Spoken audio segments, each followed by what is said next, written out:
Alright, we are back. So, where we last left off, we wanted to get Tiga out to talk to, and he admitted some things about Melty and his group. However, we're continuing to learn more and more. A power he was born with, a special ability possessed by his tribe. Wait, so if both of them come from the same special tribe, does that mean Melty has them too? No. She has something far more exceptional. The power she was blessed with is monumental. That's what Sakura and her mastermind are after. Melty has the evil eye of indoctrination. Indoctrination? Wait, what? You mean... It's as you'd imagine, Subaru. It's a power that makes people more susceptible to her. That's her evil eye of indoctrination. What? Kind of a funny thing, huh? But it's nothing to laugh at. Submitting people to favor you is a force to reckon with. Oh. That's right. All I could do is nod along to Tiga's point. Indoctrination. What an intense power to make someone like you unconditionally like that. People already have a hard time hurting those that they like. Forcing them to be kind and accommodating, regardless of the situation, is truly frightening. The evil eye of indoctrination activates when Mel touches someone. So as soon as someone takes her hand in theirs, for example, they're already under her spell. So that's why... Memory resurfaces in the back of my head. After Melty had taken my hand and smiled at me, there was an unnatural change in an inability to suspect her. Right as I started my search for the fake, I removed her from my suspect list without question. This was why. And seeing how it all even happened to me... How many people? Even the ones who inspected her dragon insignia to see if it was real. They could have already been afflicted if they came in contact with her beforehand. Oh... That would also explain why she would constantly offer handshakes, especially at the get-together.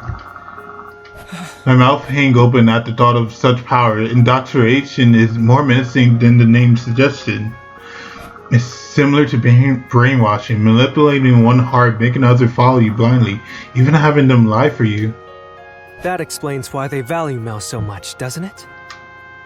Yeah, that's a ridiculous power. I've heard the evil eye of indoctrination is quite a legendary power, even among Mel's tribe. The last time it manifested in someone was hundreds of years ago. In the ancient past, Let me read this because I'm a bit confused. Both his athlete Melty's older brother, Solon, he has two personalities inside him. The power of indoctrination, which makes others want to grant her wishes. It hasn't appeared for centuries. Do I have anything else? No. One had the same evil eye. They ended up doing a lot more harm than good. That's chilling. With just a glance, they could take someone's life. That's really chilling! I should say it's fortunate that Melty isn't that extreme, but it's still serious. That's why Sakura won't let go of Melty. Can't you guys do something about Sakura with that power, though? That'd be hard. Can't you guys do something about Sakura with that power, though? If nobody can resist it. Sakura is cautious around Mel, after all. Getting Mel to touch her would be difficult. But even then, it's not like Mel can defy Sakura in the first place. She can't defy her? I told you, Mel has the power of the evil eye. But did you notice them at all? Wouldn't they have something to do with her actual eyes? Wait, Solemn's were on his hands. I'm not familiar with the concept of evil eyes in the first place. Judging from Tiga's explanation, it seemed like they appeared somewhere on the body. I guess I wouldn't know where hers would be.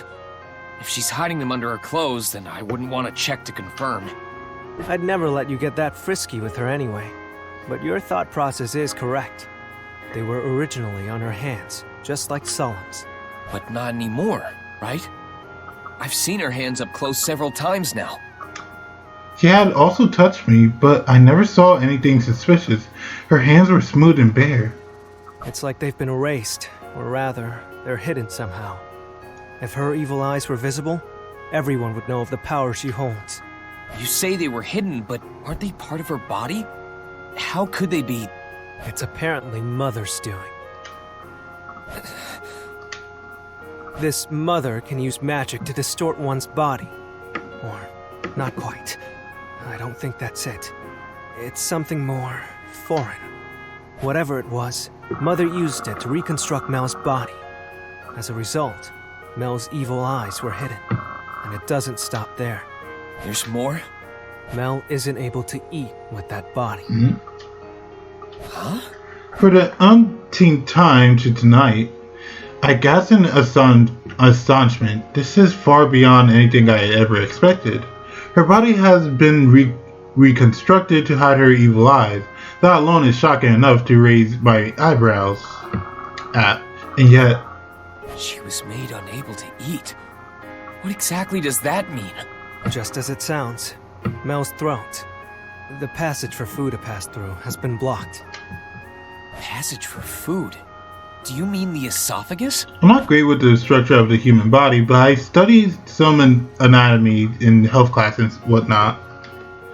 I remember seeing a side profile of the human mouth and throat back in school, part of the mandatory class I had to take. It's strange. They blocked off her throat, but she can breathe just fine. Sakura's even boasted about the marvel of it all. It seems there's healing magic advances instead of medicine, so human anatomy isn't common knowledge. The organ that delivers oxygen to the lungs may be connected to the mouth like the esophagus, but its function is completely different. I know explaining all this won't give him any comfort, though. That reminds me. Before, When I brought Rem baked goods to the church as a gift, Melty had an unusual reaction. That's because she can't eat in front of people. She can't show it, so she had no choice but to respond like that. but if she can't eat, how's she getting by? Don't tell me they turn her back before each meal, then change her when she's done. It's nothing that intense. They have a certain insect that they utilize. Insect. They're called mana wasps. But I don't know much about them. I think Mother created them. Those bugs are what Mel feeds on. The bugs use their stingers to directly inject mana stored within their bodies into Mel. It's hell. The same was done to me before, but I couldn't endure it. Bugs and meal by injection? I'm sure it's something like an intravenous drip, but it's still a terrifying thought. That massive bug that killed me in church, they swarm onto Melty to feed her, poking through their stinkers all over her body. She go through that hellish torture every day? It's unforgivable. Yes, I'll never forgive them for what they're doing to her. Or myself, for allowing it to go on for so long. Tiga, to be honest, there's nothing I can say. Your experience is too harsh for me to even talk like I can understand. That's fine. It would be far worse if you experienced something similar and could sympathize with me. Oh, right. What about you? You've done all this for Melty, so are you affected by her evil eye too? No, it's nothing like that. Her evil eye of indoctrination doesn't affect me. And that's not the only thing. My body can't be interfered with by any outside influences. It's something I was born with. Whether it be a magical enhancement or impairment, I'm unaffected by it all. So is that a blessing? That goes for both my body and mind. So that's it. That's why you weren't affected by Amelia's recognition obstruction robe. recognition obstruction robe? The white robe she usually wears. It's magically infused to hide the wearer's identity. So when we first met... Ah, right. I saw her as herself. I see. So that's what tipped you off. Oh, It certainly caught my attention. Ah, right. I saw her as herself. I see. So that's what tipped you off. That's why you suspected me from the start. sorry about that.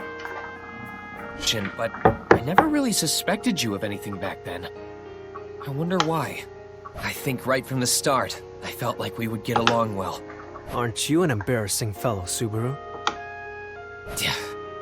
quiet. Anyway, is that thing of yours a divine protection? That's right. The divine protection of insensitivity. It doesn't sound cool, so I don't like bringing it up. Divine protection of insensitivity. Yeah, it really is a lame name. Quiet, you. Does Melty know about it? She doesn't. I haven't told Mel. Can I ask why? Simple, really. I don't have it in me to tell her. And Mel doesn't really trust too many people. That doesn't sound like her. But it's true. Mel's... She only trusts those she's touched who are under the effect of her evil eye. Not because she wants to, but because that's the way she was raised. Tiga almost spit out the words and I grimaced hearing them. I feel like I get it. It's hard to think about what it would be like to live without the ability you possess now, especially if you had them since birth.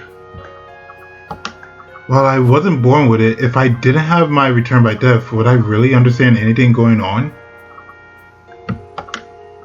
I certainly wouldn't have come to this tavern for a meal like this with Tiga today. It's about time. It'll be suspicious if I stay longer. Just let me ask one more thing. You all obey Sakura because you want to save Melty, right? That is Solemn's and my ultimate goal. As for Wolf and Puka, I'm not sure what they're after. If I come up with a way to fix her throat, would you guys ally yourselves with us? You can do something like that? I don't know, but I'll think of a way. I see. But yeah, if you can make that a reality, I could ally with you guys. However... After parting with Tiga, I leave the tavern and look up at the sky. A strangely cold wind blows through the night, and Tiga's voice echoes in my head. If we fight alongside you, that doesn't guarantee Mel's safety. I can't imagine she'd comply much, knowing that she's the only hostage left.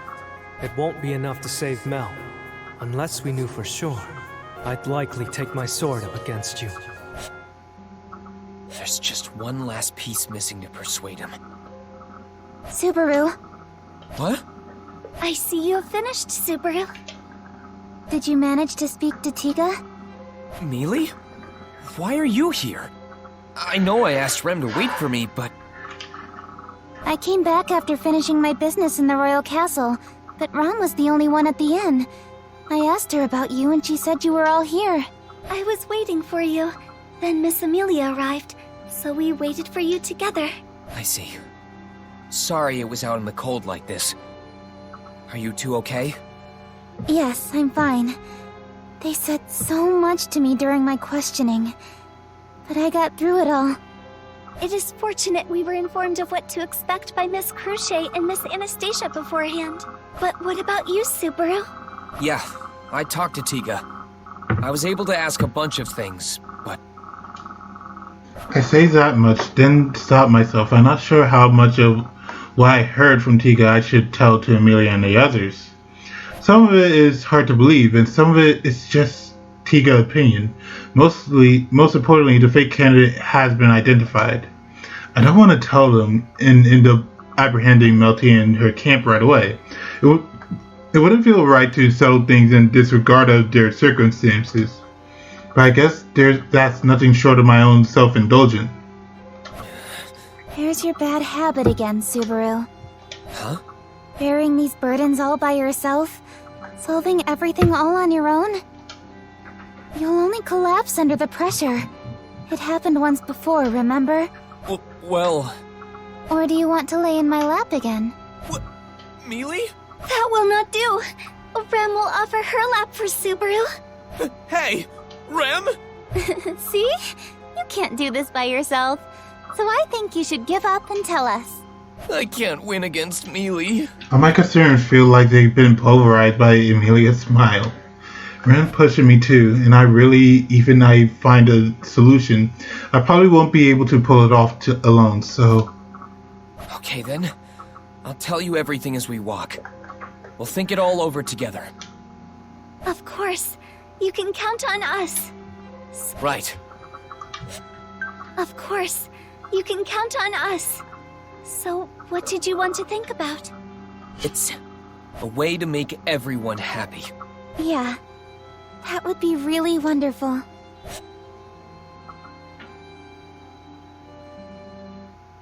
Save your progress. Hi. Day 8. Evil-Eyed Tribe of Faraday. Alright, with that said, I will end today's episode, and I'll see you guys next time.